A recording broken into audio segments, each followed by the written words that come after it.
আসসালামু আলাইকুম ওয়া রাহমাতুল্লাহি ওয়া বারাকাতুহু। এই পর্বে আমাদের আলোচনা সূরা ইয়াসিনের তৃতীয় রুকুর দ্বিতীয় পর্ব। আলহামদুলিল্লাহ সালাতু ওয়াসসালাম আলা রাসূলিল্লাহ ওয়া আলা আলিহি ওয়া সাহবিহি আজমাইন, আম্মা বাদ। আউযু বিল্লাহি মিনাশ শাইতানির রাজীম। বিসমিল্লাহির রহমানির রহিম। রব্বিশ ইশরাহ লি সাদরি ওয়া ইয়াসসির লি আমরি ওয়াহলুল উকদাতাম মিন লিসানি ইয়াফকাহু কাওলি। আয়াত 33 এরশাদ হচ্ছে, আর মৃত জমিন তাদের জন্য একটি নিদর্শন। ওয়া আয়াতুল লাহুমুল আরদুল মাইতাতু আহইয়াইনাহা। আল্লাহ বলেন, আমি তাকে জীবিত করেছি। ওয়া আখরাজনা মিনহা হাব্বাতান, এবং তা থেকে শস্য দানা উৎপন্ন করেছি। ফামিনহু ইয়াকুলুন, অতঃপর তা থেকে তারা খায়। তো আল্লাহ তাআলার অস্তিত্ব, তার পরিপূর্ণ ক্ষমতা এবং মৃতদের পুনরায় জীবিত করার উপর এই নিদর্শন হিসেবে আল্লাহ তাআলা এই আয়াতটি বর্ণনা করেছেন। আল্লাহ বলেন, আর আমি তাতে খেজুর ও আঙ্গুরের বাগান তৈরি করেছি। ওয়াজআলনা ফিহা জান্নাতিম মিন নাখিলি ওয়া আনাব, এবং তাতে কিছু ঝর্ণা দ্বারা প্রবাহিত করেছি। ওয়াফাজ্জারনা ফিহা মিনাল উয়ুনে, অর্থাৎ মৃত পৃথিবীকে জীবিত করে আমি তা থেকে তাদের খাবারের নিমিত্তে শুধু ফসলই উৎপন্ন করিনি, বরং তাদের কাজ ও মুখের তৃপ্তির জন্য বিভিন্ন রকমের ফল অধিক মাত্রায় সৃষ্টি করেছি। এই আয়াতে শুধু দুই প্রকার ফলের কথা উল্লেখ হওয়ার কারণ হলো, উক্ত ফল দুটি খুবই উপকারী এবং আরবদের নিকট অতি পছন্দনীয় বটে। তাছাড়া এই দুই ফলের গাছ আরব্য ভূমিতেই অধিক হারে পাওয়া যায়। ফসলের উল্লেখ আগে করেছেন, কারণ ফসল অধিক পরিমাণে উৎপন্ন হয়ে থাকে এবং মানুষের খোরাকের দিক দিয়েও ফসলের গুরুত্ব অনস্বীকার্য। মানুষ যতক্ষণ ভাত রুটি ইত্যাদি খাবার পেট পূর্ণ করে না খায়, ততক্ষণ শুধু ফল ফ্রুট দ্বারা খাবারের প্রয়োজন পূর্ণ হয় না। আল্লাহ বলেন, যাতে তারা তার ফল খেতে পারে। লিয়াকুলু মিন সামারিহি, অথচ তাদের হাত তা বানায়নি। ওমা আমিলাতহু আইদিহিম, তবুও কি তারা কৃতজ্ঞতা প্রকাশ করবে না? আফালা ইয়াশকুরুন, অর্থাৎ কিছু জায়গায় পানির ঝর্ণা আল্লাহ তাআলা প্রবাহিত করেন, যার পানি দ্বারা উৎপাদিত ফল মানুষ খেয়ে থাকে। ইমাম জারি রহিমাহুল্লাহ এর নিকট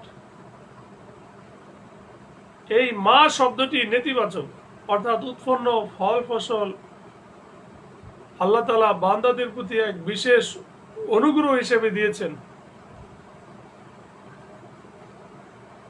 আয়াত 36, পবিত্র মহান সে সত্তা, যিনি সকল জোড়া জোড়া সৃষ্টি করেছেন। সুবহানাল্লাযী খালাকাল আজওয়াজা কুল্লাহা মিম্মা তুমবিতুল আরদু ওয়া মিন আনফুসিহিম ওয়া মিম্মা লা ইয়ালামুন, জমিন যা উৎপন্ন করেছে তা থেকে, মানুষের নিজেদের মধ্য থেকে, এবং এসব কিছু থেকেও যা তারা জানে না। অর্থাৎ মানুষের মতো পৃথিবীর সকল সৃষ্টিকেও আল্লাহ বলেন, আমি নর ও মাদি করে সৃষ্টি করেছি। এছাড়া আকাশে ও মাটির নিম্নদেশে যে সকল বস্তু তোমাদের অদৃশ্য, যা তোমাদের জ্ঞান বহির্ভূত, তাদের মাঝেও জোড়া বা নর ও মাদির এই নিয়ম রেখেছি। অতএব তোমরা সকল সৃষ্টি জোড়া জোড়া। বৃক্ষাদির মাঝেও নর মাদির একই নিয়ম আছে।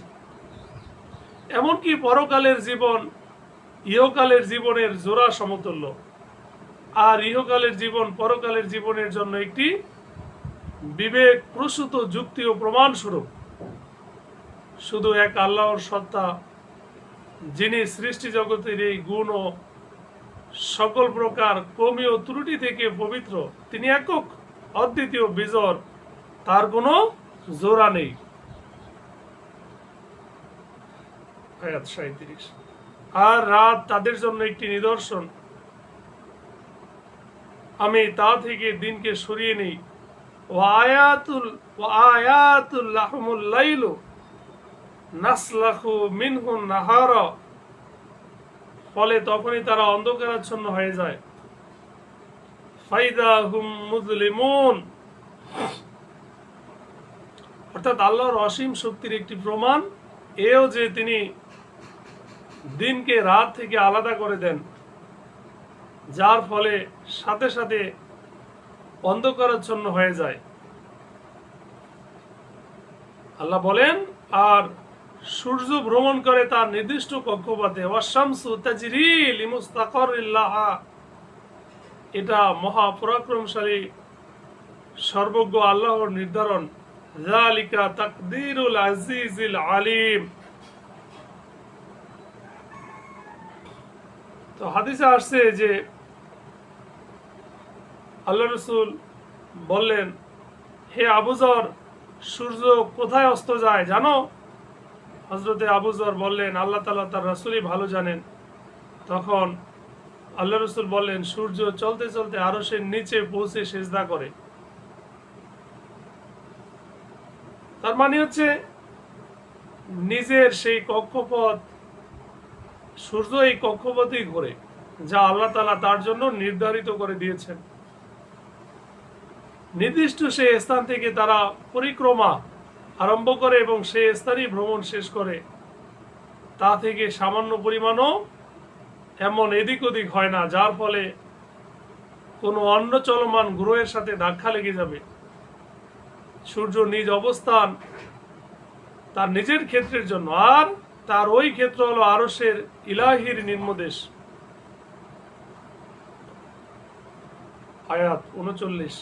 আল্লাহ বলেন, আর চাঁদের জন্য আমি নির্ধারণ করেছি মঞ্জিল, আল কামারা কাদ্দারনাহু মানাজিল, অবশেষে সেটি খেজুরের শুষ্ক পুরাতন শাখার মতো হয়ে যায়। হাত্তা আদাকাল উরজুনিল কাদিম। চাঁদের 28টি কক্ষপথ আছে, প্রত্যেক একটি করে কক্ষপথ অতিক্রম করে, অতঃপর 2 রাত্রি অদৃশ্য থেকে তৃতীয় রাত্রে বের হয়ে আসে। যখন শেষ কক্ষে পৌঁছে যায় তখন একেবারে চাঁদ শুরু হয়ে যায়, যেমন খেজুরের পুরাতন মোটার ডাঁটা যা শুকিয়ে বাঁকা হয়ে যায়। চাঁদের এই বৃদ্ধি হ্রাসযুক্ত পরিভ্রমণ দ্বারা পৃথিবীতে বসবাসকারী মানুষ নিজেদের দিন, মাস ও বছরের হিসাব এবং ইবাদতের সময় নির্ধারণ করে থাকে। আল্লাহ বলেন, সূর্যের জন্য সম্ভব নয় চাঁদের নাগাল পাওয়া, আর রাতের জন্য সম্ভব নয় দিনকে অতিক্রম করা, আর প্রত্যেকই কক্ষপথে ভেসে বেড়ায়। লাশ-শামসু ইয়ামবাগি লাহা আন তুদরিকাল কমারা ওয়াল লাইলু সাবিকুন নাহার ওয়া কুল্লুম ফি ফালাকি ইয়াসবাহুন। অর্থাৎ সূর্যের জন্য সম্ভব নয় যে সে চাঁদের কাছাকাছি হবে এবং তার ফলে তার আলো শেষ হয়ে যাবে, বরং উভয়ের নিজ নিজ কক্ষপথ আলাদা আলাদা গণ্ডিসীমা আছে। সূর্য দিনে ও চাঁদ রাতেই উত্থিত হয়, কখনো এর ব্যতিক্রম না ঘটা একথারই প্রমাণ যে এসবের নিয়ন্তা ও পরিচালক একজন আছেন, বরং এরাও এক নিয়ম সূত্রে আবদ্ধ হয়ে আছে এবং একে অপরের পরে আসতে থাকে। এখানে কুল্লুন বলতে সূর্য, চন্দ্র অথবা তার সাথে অন্য নক্ষত্রকে বোঝানো হয়েছে। সবকিছু নিজ নিজ কক্ষপথে পরিক্রমণ করে, তাদের কারো একে অপরের সাথে সংঘর্ষ হয় না। আল্লাহ তাআলা আমাদের সঠিক বুঝ দান করুন।